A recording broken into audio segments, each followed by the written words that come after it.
ఈరోజు దేవుని వాగ్దానము. నీతిమంతులకి కలుగు ఆపదలు అనేకములు, వాటన్నిటిలో నుండి యెహోవా వానిని విడిపించును. కీర్తనల గ్రంథము 34 అధ్యాయము 19వ వచనము. నీతిమంతులుగా మనము బ్రతుకుతున్నప్పుడు, దేవుని యొక్క చిత్తానికి మనము లోబడి జీవిస్తున్నప్పుడు, దేవుని వాక్యములో మనం ఎదుగుతున్నప్పుడు, ప్రార్థన జీవితము ఎక్కువ సమయం ప్రార్థనలో గడుపుతున్నప్పుడు మన జీవితంలోని పూలబాటగా ఉంటుందని చెప్పలేము కానండి. మనం ఎన్నో శ్రమల గుండా మనము ప్రయాణం చేస్తూ ఉండొచ్చు.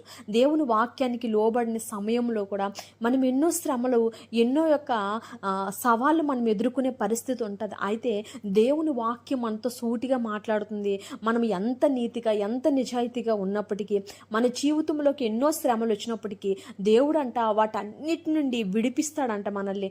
అందుకే దేవుని బిడలుగా మనము మన జీవితంలోని దేవుని యొక్క వాక్యానికి లోబడి జీవిస్తున్న సమయంలోనండి ఎన్నో శ్రమలు వస్తాయి, ఎన్నో కష్టాలు వస్తాయి.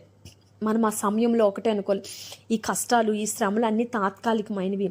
నా దేవుడు నాకు వీటన్నిటి నుండి విడిపిస్తాడు. నా దేవుడు ఆయన నా జీవితంలో ఒక గొప్ప సాక్ష్యాన్ని దేవుడు నాకు అనుమతిస్తున్నాడు.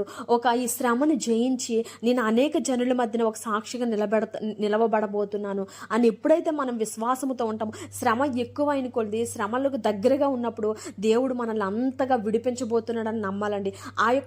ఆ విడుదలను మనం ఎప్పుడైతే జ్ఞాపకం చేసుకుంటామో, దేవుడు నా జీవితంలోనే గొప్ప విడుదల ఇవ్వబోతున్నాడు, గొప్ప ఆశీర్వాదం ఇవ్వబోతున్నాడు అని ఎప్పుడైతే అనుకుంటామో, అప్పుడు శ్రమలు మనకు శ్రమలుగా అనిపించవండి. అందుకే దేవుడిచ్చిన బహుమానాన్ని మనము చూసేవారుగా ఉందాం. అప్పుడు ఈ శ్రమల్ని మనము ఈజీగా జయించగలిగే శక్తి కూడా దేవుడు మనకిచ్చి, వాటన్నిటిలో మనకి విజయాన్ని ఇచ్చి దేవుడు ఆయన సాక్షిగా నిలవబెట్టుకోవాలని దేవుడి కొద్ది మాటలు దీవించును గాక. ఆమేన్.